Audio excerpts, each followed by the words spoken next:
प्रशांत किशोर जी ने चुनावी राजनीति में आने से पहले सीधे डायरेक्ट जो जनसुराज उन्होंने बनाया उससे पहले पार्टियों के सहयोगी के रूप में काम करके प्रचार में अलग अलग पार्टियों को सहयोग करके मेहनत से एक बड़ा मुकाम हासिल किया था, एक बड़ा ब्रांड नेम हासिल किया था जो जनसुराज आने के बाद उसमें बड़ा ह्रास हुआ है। पूरे भारत में और दुनिया के कई देशों में ऐसा जाना जाता था कि वे जिसके साथ आ जाते हैं उसकी जीत मानो पक्की हो जाती है। पार्टियां चाहती थी कि वे सिर्फ काम ही ना करें, वे एक ब्रांड बन चुके थे तो उनका नाम भी आए जिससे एक हड़कंप मचे। लेकिन जनसुराज के शुरुआत के 6 महीने साल भर के बाद वह क्रेज गिरने लगा और पिछले बिहार विधानसभा चुनाव में जो नतीजे आए उस ब्रांड को जो पहले उन्होंने अर्जित किया था उसमें बड़ी ठेस पहुंची, नुकसान हुआ। और अब जो है अंतिम जो बचा था वे खुद जो चुनावी मैदान में आ गए, यह एक बड़ी भूल तो मुझे लगती है, लेकिन उन्हें इससे एक बड़ा अनुभव जरूर मिलेगा। मुझे उम्मीद थी कि पिछले बिहार विधानसभा चुनाव से ही उनको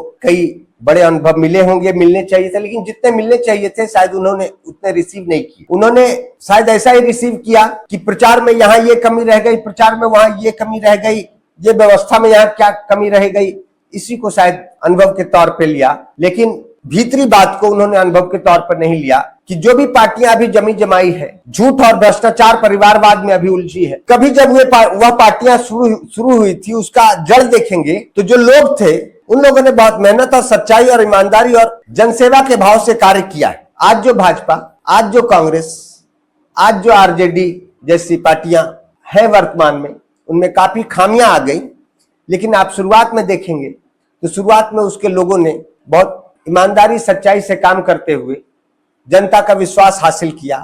अब ये लोग नींव बहुत मजबूत रखाई। अब जब मकान बड़ा हो गया, अब ये लोग झूठ सच कर रहे हैं तो ऊपर से मकान हिल रहा है लेकिन जड़ मजबूत है, वो धीरे धीरे हिलेगा। जो गड़बड़ियां कर रहे हैं वो हिलेंगे लेकिन उसमें समय लगेगा। लेकिन शुरुआत में ही एक हवाई बातें बदलना, यह सब जो गलतियां हुई शायद प्रशांत जी नहीं पकड़ पाए पिछले बिहार विधानसभा चुनाव के बाद। वे ऊपरी कमियों की शायद उन्होंने समीक्षा और अनुभव किया और उसमें ही चेंज बदलाव किया, तो यह एक बड़ी भूल होगी उनके। क्योंकि मैं भी उनसे जुड़ा रहा, उनसे जुड़े लोग मुझसे कई बार बात मुलाकात हो जाती है, तो हमने ऐसे लोगों से कहा भी था कि यह क्या करवा रहे हैं, जो कुछ बचा खुचा है वह भी डुबाने की तैयारी क्यों करवा रहे हैं। लेकिन शायद ये तो उनका निर्णय है, हम तो बोलने वाले कोई नहीं है। लेकिन यह मुझे एक बड़ी चूक की तरह, बड़ी भूल की तरह यह निर्णय लगता है।